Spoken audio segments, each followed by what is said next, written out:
கோழி, முயல், புறா, லவ் பேர்ட்ஸ், சண்டை கோழி இப்படி பார்த்திங்கன்னா எல்லா விதமான பறவைகளுக்கும் அதுக்கு தேவையான ஷெட்டும் அமைச்சு கொடுத்துருக்கோம். நம்ம இந்த தரையில் வளர்க்குறத விட கோழிகளை கேஜில் வளர்க்குறது சிறந்த முறை சார். நேற்று ஃபோன் கையில் ஒரு சாதா ஃபோன் வச்சுருந்தோம். இன்றைக்கி எல்லாருமே ஆண்ட்ராய்டு மொபைல் வச்சுருக்கோம். அந்த மாதிரி நேற்று கோழியை நம்ம தரையில் வளர்த்துட்டு இருந்தோம். இன்றைக்கி அதை கேஜில் கொண்டு வந்துடலாம். இருக்கிற இடத்துல ஒரு 10 கோழி வீட்டு தேவைக்கு பண்ணணும் அப்படின்னா என்னட்டி நம்ம யோசி ஒரு 50 கோழி, 100 கோழி, 200 கோழி இந்த மாதிரி வளர்க்குறவங்களுக்கு கேஜ் சிஸ்டம்னா என்னென்னு தெரியல. ஒரு 10 கோழியும் சேர்ந்து ஒரே டைமில் போய் தண்ணி குடிக்கும். ஒரு கோழிக்கு ஒரு சளி பிடிச்சிருக்கும். சளி பிடிச்சி ஒரு கோழிக்கு பார்த்தீங்கன்னா மூக்கில் சளியாக கொட்டிகிட்டு இருக்கும். அந்த கோழியும் அந்த தட்டில் தண்ணி குடிக்கும். ப்ளஸ் மீதி இருக்கிற 9 கோழிகளும் அந்த தட்டில் தண்ணி குடிக்கும். அப்போ இந்த கோழிக்கு இருக்கிற அந்த சளி அப்படியே அந்த இதில் தட்டில் விழும். வெளியில் ஒரு ஹார்ட்வேர்ஸ்லையோ ஒரு இரும்பு கடையில் வாங்கினீங்கன்னா ஒன்றுக்கு ஒன்று மெஸ்ஸு, எம்எஸ் மெஸ்ஸு அந்த மாதிரி மெஸ்ஸு தான் இருக்கும். அதை வாங்கி நீங்கள் ரெடி பண்ணும்போது அந்த நம்மளோட கேஜை பொறுத்த வரைக்கும் தரையிலேருந்து ஒரு 2 அடிக்கு ஸ்டாண்டு கொடுக்குறோம் சார். அதுக்கு மேலே பார்த்தீங்கன்னா ஸ்டாண்டுக்கு மேலே GI mesh, Tata mesh sir. கேஜுக்கு நிப்பிள் கொடுத்துட்றேன் சார். அது மட்டும் இல்லாமல் முட்டை போடுறது பார்த்தீங்களா, உள்ள கேஜுக்கு உள்ள முட்டை வச்சுதுன்னா அந்த முட்டை உருண்டுட்டு முன்னாடி சேவ் ஆயிரும், அப்படி நின்றோம். வாட்டர் டேங்க்கு கொடுத்துட்றோம். கேஜிக்கு மேலேயே செட் பண்ணுறோம்.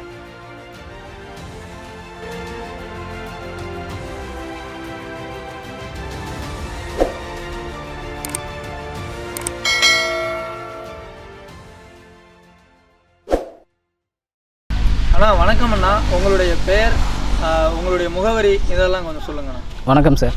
சார் என்னுடைய பெயர் சிவகுமார் சார். நான் நாமக்கல் சார். நாமக்கல்லில் கிங் காலேஜ் பக்கத்தில் நம்ம பார்த்திங்கன்னா சார் கோழி, முயல், புறா, லவ் பேர்ட்ஸ், சண்டை கோழி இப்படி பார்த்திங்கன்னா எல்லா விதமான பறவைகளுக்கும் அதுக்கு தேவையான ஷெட்டும் அமைச்சு கொடுத்துட்ருக்கோம் சார். ஆனால் இந்த தொழிலுக்குள்ளே எத்தனை வருஷமாக இந்த தொழிலில் நீங்கள் இருக்கீங்க? இந்த தொழிலுக்குள்ளே எப்படி என்ட்ரானீங்க? இந்த மாதிரி நீங்கள் தனிப்பட்ட முறையில் ஒரு கேஜ் நம்மளே உருவாக்கி விற்கலாம் அப்படிங்கிற எண்ணம் எப்படி வந்தது சார்? நான் கடந்த 20 வருஷமாக இந்த ஃபீல்டில் இருக்கேன் சார். 1998 என்னுடைய வாழ்க்கை இந்த கேஜில் போயிட்டே இருக்குது சார். நம்ம பார்த்திங்கன்னா பெரிய பெரிய பண்ணைகளுக்கு வேலை செஞ்சு கொடுத்துட்ருந்தோம். லேபராக சார். நம்ம லேபராக ஒரு 500 கோழி, 1000 கோழி, 2000 கோழி இந்த மாதிரி இல்லாமல் 10,000 கோழி, 1 லட்சம் கோழிகளுக்கு நம்ம வேலை செஞ்சு கொடுத்துட்ருந்தோம். அதுக்கப்புறம் பார்த்திங்கன்னு வச்சுங்களேன், கேரளா, கர்நாடகா, ஆந்திரா இந்த மாதிரி அதர் ஸ்டேட்டுகளுக்கும் வேலை செஞ்சு கொடுத்துட்ருந்தோம். கேரளாவில் ஒரு பெரிய கம்பெனி சார். அந்த கம்பெனியில் லேபர் கான்ட்ராக்டாக நான் ஒரு 5-6 வருஷமாக வேலை பார்த்துட்டு இருந்தேன் சார். ஒரு 15 பேர்த்த வச்சுட்டு வேலை பார்த்துட்டு இருந்தேன். அங்கே இருந்த ஒரு அனுபவத்தை வச்சு நாமளும் இந்த மாதிரி சின்ன சின்ன முதலீடில் வேலை செய்கிறவங்களுக்கு எப்படி செஞ்சு கொடுக்கலாம் அப்படிங்கிற மாதிரி நம்மளை தனியாக செய்யலான்ட்டு ஒரு ஐடியா வந்துச்சு சார். சரிங்க. ஆனால் இந்த ஐடியாவினுடைய தொடக்கம் எப்படி இருந்ததுன்னா, ஏன்னா நீங்கள் நாமக்கல்லில் சேர்ந்தவராக இருக்கீங்க. இங்கே முட்டை கோழி வளர்ப்புங்கிறது ரொம்ப ஃபேமஸாக இருக்குது. இங்கே 1 லட்சம் கோழி, 2 லட்சம் கோழி அந்த மாதிரி வளர்க்கக்கூடிய நபர்கள்லாம் அதிகமாக இருக்காங்க. ஆல்ரெடி இந்த தொழிலில் உங்களுக்கு போட்டியாக நிறையா பேர் இருப்பாங்க, பெரிய பெரிய ஜாம்பவான்லாம் இருப்பாங்க. இதில் நம்ம சக்ஸஸ் ஆகலாம் அப்படின்னு சொல்லிட்டு உங்களுடைய கஸ்டமர்ஸ் இவங்க அப்படின்னு எப்படி ஐடென்டிஃபை பண்ணீங்க? எந்த நம்பிக்கையில் இந்த தொழிலை ஆரம்பிச்சிங்க சார்? நம்பிக்கைன்னு பார்த்தீங்கன்னா நம்மளுடைய முதல் உழைப்பு தான் சார். நம்மக்கிட்ட உழைப்பு இருக்குது. உழைப்பை வச்சு நிச்சயமாக நம்ம ஜெயிச்சிடலாங்கிற ஒரு நம்பிக்கை. அந்த நம்பிக்கைங்கிறத மட்டும் வச்சுட்டு நம்ம பண்ண முடியாது சார். கஸ்டமர்ஸ் நமக்கு வேணும். நீங்கள் சொன்ன மாதிரி நம்ம நாமக்கல்லில் இருக்கிறோம். கஸ்டமர்ஸ் எப்படி பிடிக்கிறது அப்படிங்கிற மாதிரி ஒரு கேள்வி கேட்டிருக்கீங்க. அதுக்கு நம்ம என்ன பண்ணுறோம்னா, இப்போ நம்ம ஒரு நாமக்கல்லில் ஒரு பண்ணைகளில் வேலை செஞ்சுருக்கோம். அந்த பண்ணைகளில் அந்த ஒரு சிவகுமாருங்கிற ஒரு நபர் பார்த்திங்கன்னா நல்லா வேலை செஞ்சுருக்காரு அப்படின்னு சொல்லிட்டு இன்னொருத்தர்கிட்ட சொல்கிறாரு. சொல்லும்போது அப்படியே பரவுது சார். நம்ம கேரளாவில் வேலை செய்யும்போது நமக்கு அதர் ஸ்டேட்லேயும் திருநெல்வேலி, மதுரை, நாகர்கோவில் அப்படி பெரிய பெரிய சிட்டிகளில் இருந்தும் நமக்கு அறிமுகம் கிடைக்கிது சார். அவங்க மூலமாகவும் நமக்கு ஆர்டர் வந்துட்டு இருந்துச்சு. அப்போல்லாம் பார்த்திங்கன்னா இந்த யூடியூப், ஃபேஸ்புக் இது மாதிரி எதுவுமே இல்லை சார். இந்த மாதிரி நம்ம ஆட்கள் மூலமாக தான் ஃபோன் நம்பரை வச்சு தான் சார் நம்ம ஆர்டர் பிடிச்சிட்டு இருந்தோம். இப்போ சமீப காலமாக யூடியூப்பு ப்ளஸ் ஃபேஸ்புக்கு, இன்ஸ்டாகிராம் இந்த மாதிரியே இருக்கிறதுனால நம்மளோட தொழிலுக்கு இது நல்லா ஒரு வளர்ச்சியாக இருக்குது சார். சரிங்கண்ணா. ஆனால் நீங்கள் தொழிலை ஆரம்பித்த காலகட்டத்துக்கும் இன்றைக்கி இருக்கிறதுக்கும் எந்த அளவுக்கு மக்கள்கிட்ட இந்த கேஜ் பற்றின ஒரு விழிப்புணர்வு இருக்குது? ஆரம்ப காலகட்டத்தில் நம்ம ஆரம்ப காலகட்டத்தில் பார்த்திங்கன்னா அந்தளவுக்கு ரீச் ஆகலை சார். பெரிய ரீச் ஒன்றும் இல்லை. இப்போ நாளடைவில் பார்த்திங்கன்னா இப்போ நம்ம ஆரம்பித்து ஒரு 6 வருஷம் ஆகுது சார். 6 வருஷத்தில் நாளடைவில் அப்படியே இன்க்ரீஸ் ஆகிட்டு இருக்குது சார். அன்றைக்கி பார்த்தீங்கன்னா வீட்டில் ஒரு 10 கோழி வளர்க்குறதுக்கு தேவையான இடம் நமக்கு கொல்லைப்புறம் இருக்கும். கொல்லைப்புறத்தில் நம்ம கோழிகளை வளர்த்துக்கலாம், மேய்ச்சலில் விட்டுக்கலாம். மேய்ச்சலில் விட்டுட்டு அது பாட்டுக்கு சாயந்தரம் வந்துச்சுன்னா நம்ம ஒரு மரத்துலையோ அல்லது ஒரு கூடையிலையோ வச்சு கமுத்திருப்போம். இன்றைக்கி காலகட்டத்தில் பார்த்திங்கன்னா இடங்கள் இல்லை, எல்லாருமே டவுனில் குடியேறிட்டாங்க, விவசாயம் பண்ணுறதுக்கே ஆளுங்க இல்லை. அப்படிங்கிறப்போ இருக்கிற இடத்துல ஒரு 10 கோழி வீட்டு தேவைக்கு பண்ணணும் அப்படின்னு என்னட்டி நம்ம யோசிக்கும்போது அந்த 10 கோழிக்கு உண்டான ஒரு கேஜ் நம்ம ரெடி பண்ணி கொடுத்தோம்னா அவங்க அந்த இடத்துலையே வச்சு கேஜுக்குள்ளாரையே வளர்த்துருவாங்க. வளர்க்கும்போது அவங்களுக்கு தேவையான முட்டையாக இருக்கட்டும், கறியாக இருக்கட்டும், அவங்க சொந்தமாக பண்ணிக்கலாம். நேற்று வந்து ஃபோன் வந்து கையில் ஒரு சாதா ஃபோன் வச்சுருந்தோம், இன்றைக்கி எல்லாருமே ஆண்ட்ராய்டு மொபைல் வச்சுருக்கோம். அந்த மாதிரி நேற்று வந்து கோழியை வந்து நம்ம தரையில் வளர்த்துட்டு இருந்தோம், இன்றைக்கி அதை கேஜில் கொண்டு வந்துடலாம் அப்படிங்கிற விழிப்புணர்வு நம்ம இந்த சமூக ஊடகங்கள் மூலமாக அவங்களுக்கு தெரிய வருது சார். இப்போ யூடியூப்பை பார்க்குறாங்க, பார்த்த உடனே ஒரு கேஜி நம்ம போடுறோம். இப்போ நம்மளை மாதிரி யூடியூப் சேனலில் போடுறவங்கள பார்க்குறாங்க சார், பார்த்துட்டாங்கன்னா இந்த மாதிரி பண்ணலாம் அப்படின்ட்டு அவங்களுக்கு ஒரு விழிப்புணர்வு வந்து நம்மளை தொடர்பு கொள்கிறாங்க சார்.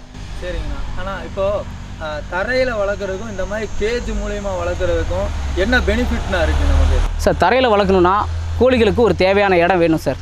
ஒரு 100 மீட்ரு 200 மீட்ரு இந்த மாதிரி இருந்துச்சுன்னா கோழிகள் சுற்றிட்டு வந்திருக்கும். அதே மாதிரி பார்த்திங்கன்னா ஃபீடு வந்து அந்த இடத்துல நம்ம இடத்துல மட்டும்தான் வளர்க்க முடியும், ஊரா முட்டத்தில் நம்ம வளர்க்க முடியாது இல்லைங்களா? அப்படிங்கிறப்போ அந்த கோழிகள் தீவனத்தை சாப்பிட்டு தண்ணி குடிக்கணும். தண்ணிக்கு நம்ம என்ன பண்ணுவோம், ஒரு ட்ரிங்கர்னு சொல்லிட்டு நம்ம பவுல்ட்ரி லைனில் இருக்குது சார், ட்ரிங்கர் வைக்கிறோம், இல்லை ஒரு தட்டுலேயே நம்ம வைக்கிறோம் சார். தட்டில் வைக்கும்போது ஒரு 10 கோழியும் சேர்ந்து ஒரே டைமில் போய் தண்ணி குடிக்கும். ஒரு கோழிக்கு ஒரு சளி பிடிச்சிருக்கும், சளி பிடிச்சி ஒரு கோழிக்கு பார்த்திங்கன்னா மூக்கில் சளியாக கொட்டிகிட்டு இருக்கும். அந்த கோழியும் அந்த தட்டில் தண்ணி குடிக்கும், ப்ளஸ் மீதி இருக்கிற 9 கோழிகளும் அந்த தட்டில் தண்ணி குடிக்கும். அப்போ இந்த கோழிக்கு இருக்கிற அந்த சளி அப்படியே அந்த இதில் தட்டில் விழும். அந்த 9 கோழிகளும் அதை குடிக்கும்போது அதுக்கு டிசீஸ் ஈஸியாக பரவும் சார். பரவும்போது நம்மளோட கோழிகளுக்கு இறப்பு வரத்துக்கு அதிகமான சான்சஸ் இருக்குது.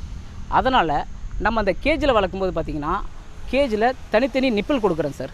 ஒவ்வொரு கூண்டு ஒரு 2 அடிக்கு ஒரு கூண்டு அல்லது 3 அடிக்கு ஒரு கூண்டு, 1.5 அடிக்கு ஒரு கூண்டு, தேவைக்கு தகுந்த மாதிரி சார். அப்படி வைக்கும்போது நிப்பிளில் கொத்தி குடிக்கும்போது ஒவ்வொன்றும் நம்ம அண்ணாந்து தான் சார் குடிக்கும். நம்ம கோழியை நாட்டுக்கோழியை பார்த்திங்கன்னா கீழே கொத்திட்டு மேலே தூக்கி பார்க்கும். அந்த மாதிரி இது டைரெக்டாக மேலேயே கொத்தி குடிக்கும்போது பார்த்திங்கன்னா சளி இருந்தால் கூட அது கீழே வராது.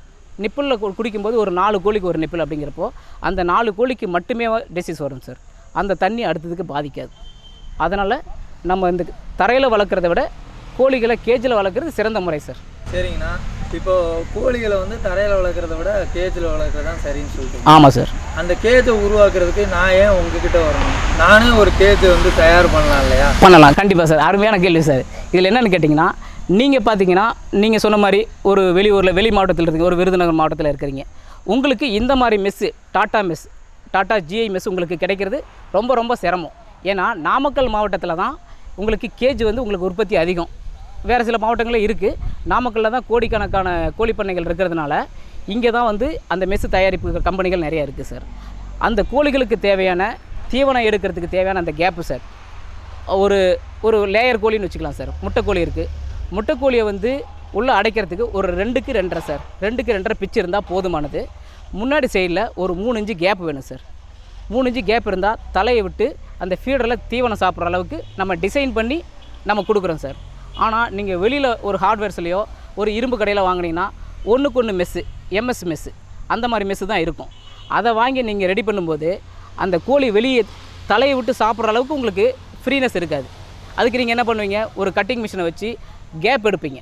கேப் எடுத்து விட்டிங்கன்னா அந்த இடத்துல சைடில் அந்த பிசுறு இருக்கும் பாருங்கள், அந்த பிசுறு வந்து அது தலையை விட்டு தீவனம் சாப்பிடும்போது கம்பல்சரி சைடில் அறுக்கும் சார். என்ன தான் நீங்கள் வந்து அறத்தை வச்சு ராவி விட்டாலும் அந்த பிசுறு இருந்துகிட்டே இருக்கும். அப்போ கோழி வந்து பார்த்திங்கன்னா இடையில காயம் பட்டுச்சுன்னா அந்த காயத்தை இன்னொரு கோழி கொத்தும்போது மார்ட்டாலிட்டி வரும் சார். இதுக்காக நம்ம கேஜில் வளர்க்குறது நம்மளுடைய கேஜை தேடி வர்றது சிறப்புன்னு நான் சொல்ல வரேன் சார். சரிங்கண்ணா. இப்போது எனக்கு வந்து ஒரு விஷயம் நல்லாவே தெரியுது. அதாவது நீங்களாக ரெடி பண்ணுறதுக்கும் எங்களுடைய அனுபவத்தில் நாங்கள் ரெடி பண்ணுறதுக்கும் வித்தியாசம் இருக்குது அப்படின்ற சொல்கிறீங்க. ஆமாம் சார். உங்களுடைய கேஜில் என்னென்ன ஸ்பெஷாலிட்டிலாம் இருக்குதுங்க, என்னென்னலாம் ஸ்பெஷலாக நீங்கள் பண்ணி கொடுக்குறீங்க அதை சொல்லுங்கள் சார். நம்மளோட கேஜை பொறுத்த வரைக்கும் தரையிலேருந்து ஒரு 2 அடிக்கு ஸ்டாண்டு கொடுக்குறோம் சார். தரையிலேருந்து 2 அடிக்கு ஸ்டாண்டை கொடுத்து அந்த ஸ்டாண்டில் பெயிண்டிங் கொடுத்துட்றோம். அதுக்கு மேலே பார்த்திங்கன்னா ஸ்டாண்டுக்கு மேலே GI mesh, Tata mesh sir, tata கம்பெனியில் இருக்கிற ஜிஐ மெஸ்ஸை நம்ம வாங்கி இந்த கோழிகளுக்கு தகுந்த மாதிரி நம்ம கொண்டு செட் பண்ணிடுறோம் சார். ஃபஸ்ட்டில் செட் பண்ணிவிட்டு கேஜுக்குள்ளே நிப்பிள் கொடுத்துட்றோம் சார். நிப்பிள்னால் நம்ம கொத்தி குடிக்கும் பார்த்திங்களா அந்த நிப்பிள் சார். மஞ்சள் கலரில் இருக்குது, சிவப்பு கலரில், அதாவது 90 டிகிரி இருக்குது சார். பெரிய பெரிய கோழிகளுக்கு 90 டிகிரி நிப்பிள் இருக்குது சார். 360 நிப்பிளும் இருக்குது. அது எதுக்குன்னு கேட்டிங்கன்னா, சின்ன சிக்ஸ் இருக்குது பாருங்கள் சார், கோழி குஞ்சு டே ஓல்ட்லேருந்து ஒரு 12 வாரம் வரைக்கும் இருக்கக்கூடிய அந்த கோழி குஞ்சுகளுக்கு 96 அந்த டிகிரி உள்ள நிப்பிள் நம்ம கொடுக்குறோம் சார். அப்படிங்கிறப்போ அதுக்கப்புறம் அந்த நிப்பிள்லேருந்து தண்ணி கீழே விழுது பார்த்தீங்களா, கீழே விழும்போது என்னென்னு கேட்டிங்கன்னா, டைரெக்டாக அந்த டஸ்ட்டு வந்து கீழே விழுவும் சார். அதனுடைய வேஸ்ட் இருக்கு இல்லைங்களா, குப்பை விழும்போது இந்த குப்பையில் டெய்லி அந்த தண்ணி கொத்தும்போது ஒரு ட்ராப் கீழே விழுவும்போது அது டெய்லி ஈரமாகவே இருக்கும், ஈரம் புழு பிடிக்கும். அதுக்காக நம்ம என்ன பண்ணுறோன்னா, ஒரு நிப்பிள் கப்பு கொடுக்குறோம் சார். சிவப்பு கலர்லையோ அல்லது மஞ்சள் கலர்லையோ ஒரு நிப்பிள் கப்பு கொடுக்குறோம். அந்த நிப்பிள் கப்பை நிப்பிளோடு சேர்த்து அட்டாச் பண்ணி நம்ம லாக் பண்ணிடுறோம். அப்போ அந்த ட்ராப் எல்லாமே எங்கே ஆகுதுன்னா அந்த நிப்பிள் கப்லேயே விழுந்துருது. அந்த தண்ணியும் வேஸ்ட் ஆகாமல் அந்த கோழியோ காடையோ மற்ற பறவைகளோ அதுலேயும் கொத்தி குடிச்சிக்கும் சார். இந்த மாதிரி ஃபெசிலிட்டி இருக்குது. அது மட்டும் இல்லாமல் முட்டை போடுது பார்த்திங்களா, முட்டை போட்டோடனே நம்ம நார்மலாக கீழே வரும். நம்ம கொடுக்குறது பார்த்திங்கன்னா ஒரு 2.5 இன்ச்சு ஸ்லோப்பில் அந்த கேஜை வந்து டேப்பர் சைஸில் கொடுக்குறோம். உள்ள கேஜுக்கு உள்ளே முட்டை வச்சுதுன்னா அந்த முட்டை உருண்டுட்டு வந்து முன்னாடி சேவ் ஆயிரும், அப்படி நின்றோம். அப்போ நம்ம முட்டை எடுக்கிறது ஈஸியாக இருக்கும். முட்டை கேஜ் அந்த முட்டை தட்டுக்கு முன்னாடி பார்த்திங்கன்னா ஒரு ஃபீடர் கொடுத்துருக்கோம் சார். ஒரு 4 அடி 5 அடி நம்ம கேஜி சைஸுக்கு பொறுத்த வரைக்கும் ஃபீடர் கொடுத்துட்றோம். அந்த ஃபீடர் அதில் கோழி தீவனத்தை சாப்பிட்டுக்குது சார். இந்த மாதிரி கொடுக்குறோம். அது மட்டும் இல்லாமல் வேறு என்ன விஷயம்னு கேட்டிங்கன்னா, டேங்க் வாட்டர் டேங்க்கு சார். ஒரு 8 லிட்டர் டேங்க்கு, 10 லிட்டர் டேங்கு, 20 லிட்டர் டேங்க்கு, இந்த மாதிரி வாட்டர் டேங்க்கு கொடுத்துட்றோம். கேஜிக்கு மேலேயே செட் பண்ணுற மாதிரி சார். வாட்டர் டேங்கை நீங்கள் தேவைப்பட்டால் ஒரு ஃப்ளெக்சிபிள் ஓஸோடு நம்ம கொடுக்குறோம் சார். கீழே எடுத்து க்ளீன் பண்ணலாம், இல்லை நீங்கள் மேலேயே வச்சுட்டு கேஜிக்கு மேலே வச்சு க்ளீன் பண்ணலாம். க்ளீன் பண்ணுறதுக்காக நம்ம ஒரு ஸ்பெசிலிட்டியும் கொடுத்துருக்கோம் சார். ஒரு லெஃப்ட் சைடில் நான் டேங்க் வச்சுருக்கேன், ரைட் சைடில் அதுக்கு உண்டான க்ளீன் பண்ணுறதுக்கு உண்டான ஸ்பெசிலிட்டியும் கொடுத்துருக்கேன் சார். வாரத்துக்கு ஒரு டைம் அதை நம்ம க்ளீன் பண்ணிக்கலாம். இந்த மாதிரி வேலையெல்லாம் நம்ம செஞ்சுக்கலாம் சார். சரிங்கண்ணா, இந்த அளவுக்கு ஃபெசிலிட்டிஸ்லாம் நீங்கள் வந்து கொடுத்துட்ருக்கீங்க. ஆமாம் சார். ஒவ்வொரு பறவைக்கும் என்னென்ன மாதிரியான கூண்டுலாம் தயார் பண்ணி கொடுத்துட்ருக்கீங்க சார்? நம்ம காடைக்கு பார்த்தோம்னா சார் 1.5 இன்ச்சு பிச்சு சார். வளர்ந்த ஒரு காடை ஒரு 30 நாள் காடைக்கு ஒரு 25 நாள்லேருந்து நம்ம காடைகள் வந்து பார்த்திங்கன்னா முட்டை விட ஒரு 30 நாளைக்கு மேலே முட்டை விட ஆரம்பிச்சிடும். நான் சொல்கிறது முட்டை காடைக்கும் கறி காடைக்கும் பெரிய காடைகளுக்கு உண்டான கேஜ் சொல்கிறேன் சார். 1.5 இன்ச்சு பிச்சு சார். 1.5க்கு 1.5 அந்த கேப்பு சார். மேலே பாடி சைடில் உள்ளது எல்லாமே 1.5க்கு 1.5. அடியில் பாட்டம்னு பார்த்திங்கன்னா அரைக்கு அரை சார். தரமான அரைக்கு அரை பாட்டம் கொடுக்குறோம். அது எதுக்குன்னு கேட்டிங்கன்னா, அதனுடைய கால்கள் ரொம்ப சின்னதாக இருக்கும். சின்னதாக இருக்கும்போது கால்கள் பெரிய ஓட்டையாக இருந்துச்சுன்னா கால்கள் கீழே போயிடும். அதனால தான் சார் அரைக்கு அரை இன்ச்சில் வந்து நாம் வந்து பாட்டத்தை கொடுக்குறோம். பாட்டத்தை கொடுக்கும்போது கால்கள் வந்து பார்த்திங்கன்னா மெதுவாக அதில் வச்சு வளர்ந்துட்டுருக்கும் சார். காடைகளுக்கு அப்படி கொடுக்குறோம். பெரிய வளர்ந்த ஒரு கோழிக்கு பார்த்திங்கன்னா 1.5 இன்ச்சு கேப்பில் சார் 1.5க்கு 1.25, 1.5க்கு 1 அந்த கோழியை சைஸை பொறுத்து நம்ம அடிக்கி பாட்டம் கொடுக்குறோம் சார். அதனுடைய பிச்சு பாடியோட பிச்சு பார்த்திங்கன்னா 2.5க்கு 2, 2க்கு 3 இந்த மாதிரி சைஸை பொறுத்து நம்ம பண்ணி கொடுக்குறோம் சார். சரிங்கண்ணா. ஆனால் இந்த கேஜ் ரெடி பண்ணுறது எல்லாமே உங்களோட இந்த ஒர்க் ஷாப்லேயே தான் பண்ணுறீங்களா, இல்லை என்ன மாதிரிங்களா, வெளியில் போயும் பண்ணி கொடுத்துட்ருக்கீங்களா சார்? இப்போ நம்ம வந்து 10 கோழியிலிருந்து மேக்ஸிமம் எவ்வளோ வேலாம் பண்ணிகிட்ருக்கோம் சார். ஒரு 10 கோழி, ஒரு 50 கோழி, 20 கோழி கேட்குறாங்கன்னு வச்சுக்கோங்களேன். இப்போ நம்மக்கிட்ட ஒரு 10 கோழி கேட்குறாங்க. ஒரு விழுப்புரத்தில் ஒரு ஆர்டர் சார், நமக்கு ஒரு 10 கோழிக்கு உண்டான கேஜ் வேணும்னு கேட்குறாங்க. நம்ம ஆன்லைனில் பேசுகிறோம். பேசிவிட்டு அவங்களுக்கு என்ன பண்ணுறோம், 10 கோழிக்கு உண்டான கேஜை நம்ம இடத்துலையே எங்களுடைய ஒர்க் ஷாப்லேயே நாங்கள் ப்ரிப்பேர் பண்ணி ரெடி பண்ணி நம்ம அந்த டேங்க்கில் தண்ணி விட்டு லீக்கேஜ் ஏதாவது இருக்கா அப்படின்னு சொல்லி செக் பண்ணி அவங்களுக்கு பார்சல் சர்வீஸில் நம்ம அனுப்பி விட்றோம் சார். எந்த ஒரு பார்சல் சர்வீஸில் நமக்கு கேரண்டி கொடுக்குறாங்களோ சார், நாங்கள் கொடுக்குற இந்த மெஸ்ஸு பார்த்திங்கன்னா டேமேஜ் இல்லாமல் நாங்கள் கொண்டு போய் நாங்கள் சேர்த்துட்றோம் அப்படின்னு சொல்லி நமக்கு கேரண்டி கொடுக்குற பார்சல் சர்வீஸில் நம்ம அந்த ஊர்களுக்கு நம்ம பார்சல் அனுப்பி விட்றோம் சார். அந்த கஸ்டமர்ஸ் அந்த ஏரியாவில் அந்த பிரான்ச் எங்கே இருக்கோ அந்த அட்ரஸில் போய்ட்டு அவங்க அதுக்கு உண்டான தொகையை பே பண்ணிவிட்டு அவங்க எடுத்து வந்துடலாம் சார். அதே மாதிரி பெரிய லெவலில் ஒரு 100 கோழிகள், 200 கோழிகள், 500 கோழிகள் பண்ணணும் அப்படின்னா அது நம்ம பார்சல் சர்வீஸில் அனுப்ப முடியாது சார். ஏன்னா அது பெரிய சைஸில் பண்ணுறோம். ஒரு 100 கோழிகளுக்கு தேவையான இடம் பார்த்திங்கன்னா ஒரு 11 அடி அகலமோ 13 to 15 அடி நீளமும் தேவைப்படும் சார். அப்படிங்கிறப்போ அந்த கேஜை நம்ம பார்சலில் பண்ண முடியாது. அதை வந்து நம்ம ஒரு ஆட்டோவிலையோ ஒரு வண்டி ஏதோ ஒரு வண்டியிலையோ நம்ம ரா மெட்டீரியலாக எடுத்துகிட்டு போகிறோம் சார். எடுத்துகிட்டு போய்ட்டு கஸ்டமர்ஸோட இடத்துலையே நம்ம செஞ்சு கொடுக்குறோம் சார். ஒரு 100 கோழிகளுக்கு ஒரு நாள் சார் ஒரு 5 மணி நேரம்லேருந்து 6 மணி நேரம் வரைக்கும் 100 கோழிகளுக்கு உண்டான வேலையை அவங்களுக்கு அங்கேயே செஞ்சு கொடுத்துட்டு அவங்கள்ட்ட எப்படி சார் இந்த கேஜை நீங்கள் பராமரிக்கிறது அப்படிங்கிற விஷயத்தையும் நம்ம சொல்லிட்டு வந்துடுறோம். ஓகேண்ணா, இந்த பராமரிப்புன்ற வரும்போது சரியான ஒரு விஷயம் சொன்னீங்க. இதை எப்படி பராமரிக்கிறது? ஒன்ஸ் நான் வந்து உங்கள்கிட்ட பணம் கொடுத்து இதை வாங்கிட்டேன். ஆமாம் சார். இதை எப்படி நான் பராமரிக்கிறது? இதில் கோழியுடைய எச்சம்லாம் விழுவும் இல்லைங்களா, அதெல்லாம் நான் எப்படி கலெக்ட் பண்ணி இதை எப்படி க்ளீன் பண்ணுறது, அதை பற்றி சொல்லுங்கள். ஆமாம் சார். இப்போ பார்த்தீங்கன்னா ஒவ்வொரு கஸ்டமர் ஒவ்வொரு மாதிரி சார். இப்போ ஒருத்தர் ஒரு தோட்டத்துக்குள்ளார ஷெட்டு போட்டிருக்காரு சார், எனக்கு தோட்டத்துக்குள்ளே தான் வேணும் அப்படின்னு சொல்லி கேட்குறாரு. கேட்கும்போது தோட்டத்துக்குள்ளே பண்ணுறேன்னா அவங்க தரையோ அல்லது சிமெண்ட்டு காரையோ எதுவும் போட்டிருக்க மாட்டாங்க, வெறும் மண் தரையாக இருக்கும். மண் தரையில் போடுறப்ப அந்த எச்சம் பார்த்திங்கன்னா நம்ம கொடுக்குறது இப்போ ஒரு எல் டைப்பு எம் டைப் அப்படின்னு சொல்லிட்டு நம்ம ஒவ்வொரு டைப்பில் வச்சுருக்கேன் சார். எல் டைப்னா ஒரு படிக்கட்டு, அடுத்து இன்னொரு படிக்கட்டு, இந்த மாதிரி சார். இப்போ இந்த படிக்கட்டுக்கு இருக்கிற அந்த கேஜ் பார்த்திங்கன்னா டைரெக்டாக கீழே வந்து விழுவோம். அடுத்து முன்னாடி இருக்கிற அந்த வேஸ்ட்டு பார்த்திங்கன்னா கீழே வந்து விழுவோம். அப்போ கீழே அந்த தரையில் இருக்கிறத நம்ம தோட்டத்தை பகுதியில் இருந்துச்சுன்னா நம்ம வந்து ரெகுலராக க்ளீன் பண்ண வேண்டிய அவசியம் ஒன்றும் இல்லை சார். அங்கே வந்து குடியிருப்பு பகுதி இல்லை, தோட்டம் தான் அப்படின்னா ஒன்றும் ப்ராப்ளம் இல்லை. ஒரு வாரத்துக்கு ஒரு டைமோ அல்லது ஒரு 10 நாளுக்கு ஒரு டைமோ க்ளீன் பண்ணால் போதுமானது. இல்லை நான் வந்து வீட்டுக்கு பக்கத்துலேயே வச்சுருக்கேன், மொட்டை மாடியில் நான் போட்டிருக்கேன், நான் சிமெண்ட்டு காரை தான் போட்டிருக்கேன், எனக்கு அது எப்படி பண்ணுறீங்க அப்படின்னு கேட்டிங்கன்னா, அந்த இடத்துல ஒரு சிலர் என்னென்னா கூட்டி அள்ளிக்கிறாங்க.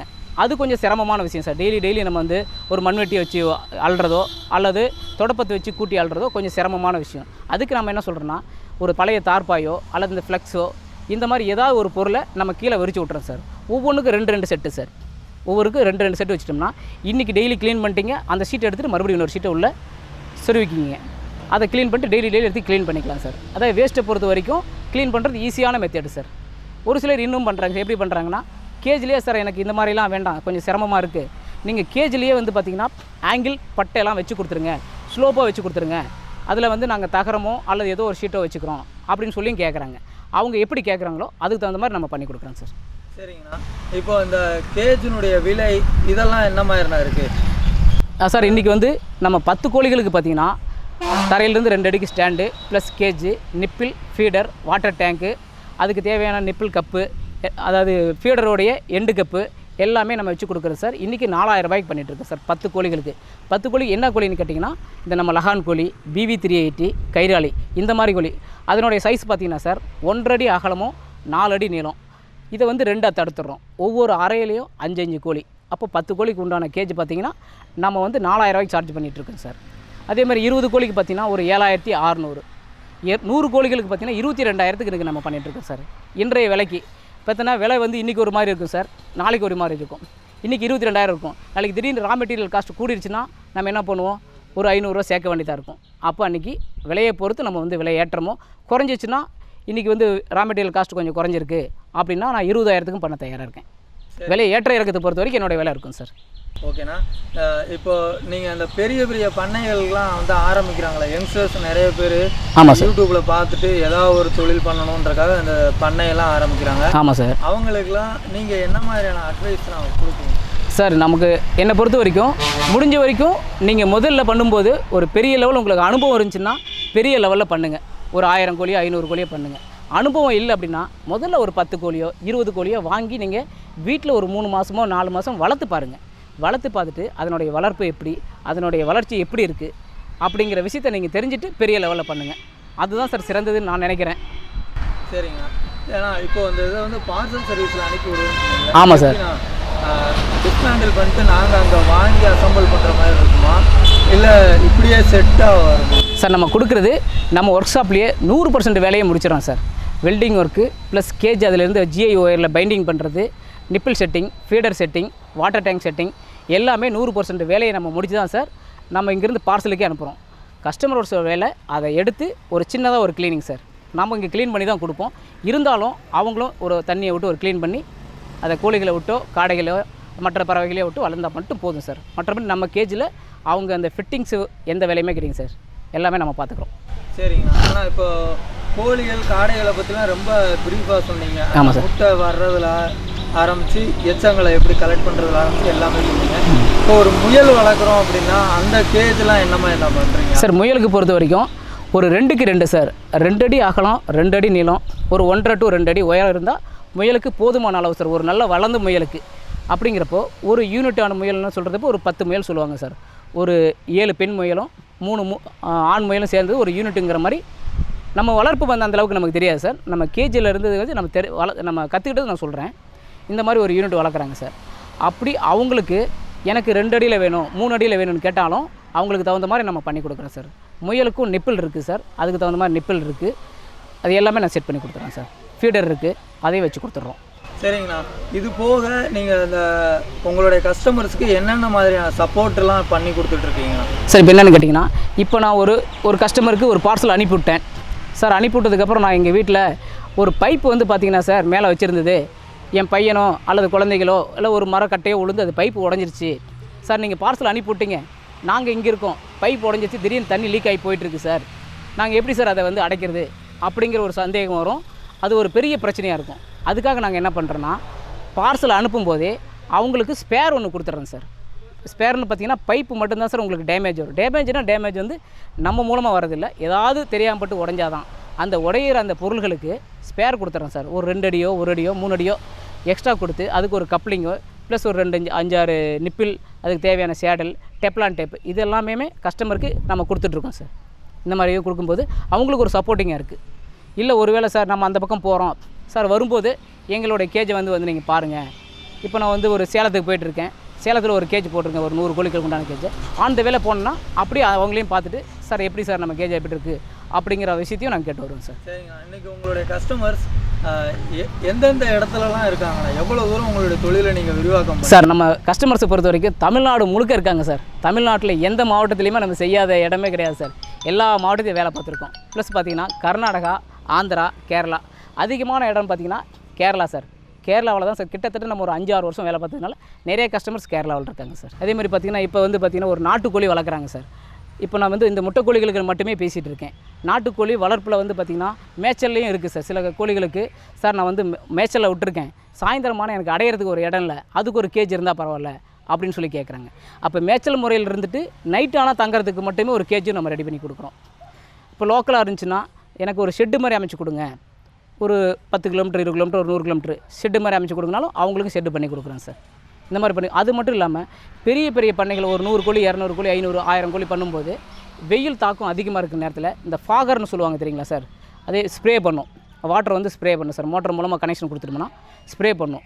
அப்போது நம்ம வந்து அந்த வெயில் அதிகமாக இருக்கிற நேரத்தில் அந்த ஃபாகரை நம்ம ஆன் பண்ணிட்டோம்னா ஒரு அரை மணி நேரத்துக்கு ஒரு டைமோ 1 மணி நேரத்துக்கு ஒரு டைமோ ஆன் பண்ணும்போது அந்த தண்ணி வந்து பார்த்திங்கன்னா கோழியோட மேலே பட்டு கூலிங் ஆகிடும். அந்த வெக்கையெல்லாம் குறைஞ்சி கூலிங் ஆகும், உங்களுக்கு இறப்பு விகிதம் குறையும் சார். அப்போது முட்டையினோட உற்பத்தியும் பாதிக்காது. இது மட்டும் இல்லாமல் லகான் கோழி, நம்ம கட்டு சேவல் இருக்குல்ல சார், சண்டை சேவலுக்கும் நம்ம வந்து கேஜ் செஞ்சு கொடுக்குறோம் சார். அதுக்கு பார்த்திங்கன்னா ஒரு 3 அடி அகலம், 3 அடி நீளம், 3 அடி உயரம், இந்த மாதிரி கட்டு சேவலுக்கு தேவையானதும் நம்ம செஞ்சு கொடுத்துட்ருக்கோம் சார். அது மட்டும் இல்லாமல் BV 380 அப்படிங்கிற ஒரு ரக கோழி இருக்குது சார். அந்த கோழிகளையும் நம்ம சப்ளை பண்ணிகிட்ருக்கோம். இப்போ வந்து நான் கேஜ் வாங்கிட்டேன், எந்த கோழி வளர்க்குறதுன்னு தெரியல, ஒருத்தர் கைராளி வளர்க்க சொல்கிறாங்க, ஒருத்தர் கடக்கநாத் வளர்க்க சொல்கிறாங்க, ஒருத்தர் கிரிராஜா வளர்க்க சொல்கிறாங்க, ஒருத்தர் கிராமப்பிரியா வளர்க்க சொல்கிறாங்க, எதுன்னு தெரில சார் அப்படின்னு கேட்டிங்கன்னா நம்மக்கிட்ட ஒரு பறவை இருக்குது சார். அந்த பேர்டு பார்த்திங்கன்னா BV 380ங்கிற ஒரு ரகம் நம்மக்கிட்ட இல்லை சார், பக்கத்தில் இருக்குது. அதை வந்து நான் வாங்கி உங்களுக்கு கொடுக்குறேன். கொடுக்கும்போது நான் வந்து கேஜ் கொண்டு வரும்போதே உங்களுக்கு கொண்டு வந்து நான் அதையும் கொடுத்துட்றேன். அந்த மாதிரி இருக்குது சார். அந்த பறவைகளை நம்ம கொடுத்துட்ருக்கோம். காடைகள் எங்கே கிடைக்குது, முயல் எங்கே கிடைக்குது அப்படிங்கிற டீட்டெயிலும் நான் உங்களுக்கு கிடைக்கிறேன் சார். இப்போ நீங்கள் ஒரு மாவட்டத்தில் இருக்கீங்கன்னா அந்த மாவட்டத்தில் எந்த இடத்துல உங்களுக்கு இந்த பறவைகள் கிடைக்குது அப்படிங்கிற விஷயமும் நான் உங்களுக்கு கொடுக்குறேன் சார். சார் இவ்வளோ நேரம் இந்த சேனலில் ஒளிபரப்பான இந்த விஷயத்தை பார்த்ததுக்கு ரொம்ப நன்றி சார். உழவர் கூட்டம் அப்படிங்கிற இந்த சேனலை எல்லாருமே சப்ஸ்கிரைப் பண்ணுங்கள், ப்ளஸ் பெல் ஐக்கானை கிளிக் பண்ணுங்கள். நம்ம உங்களுக்கு தேவையான சின்ன கோழி முதல் பெரிய லெவலில் உள்ள கோழிகளுக்கு எல்லா கோழிகளுக்குமே நான் கேஜ் செஞ்சு தரேன் சார். என்னுடைய நம்பர் பார்த்தீங்கன்னா டிஸ்கிரிப்ஷனில் இருக்குது சார். நீங்கள் இந்த டிஸ்கிரிப்ஷனில் உள்ள நம்பருக்கு தொடர்பு கொண்டீங்கன்னா ஒருவேளை நான் ஃபோன் உங்களுக்கு நீங்கள் கூப்பிடும்போது நான் அட்டன் பண்ணலைன்னா அடுத்த 2 மணி நேரத்தில் நான் உங்களுக்கு கூப்பிடுவேன் சார். இல்லை அப்படி நான் எடுக்கல அப்படிங்கிற பட்சத்தில் என்னுடைய வாட்ஸ்அப் நம்பர் இந்த நம்பர் தான் சார். இந்த நம்பருக்கு நீங்கள் ஒரு மெசேஜ் பண்ணுங்கள், உங்களுடைய பேரும் ப்ளஸ் ஊரும் போட்டு நீங்கள் ஒரு மெசேஜ் பண்ணிங்கன்னா உங்களுக்கு தேவையான தகவலை நான் மெசேஜில் கொடுத்து அடுத்து நான் உங்களுக்கு தொடர்பு கொள்வேன் சார். உங்களுக்கு தேவையான விஷயங்களை நான் செஞ்சு கொடுக்குறேன் சார். இவ்வளோ நேரம் பார்த்த அனைத்து நேயர்களுக்கும் நன்றி சார்.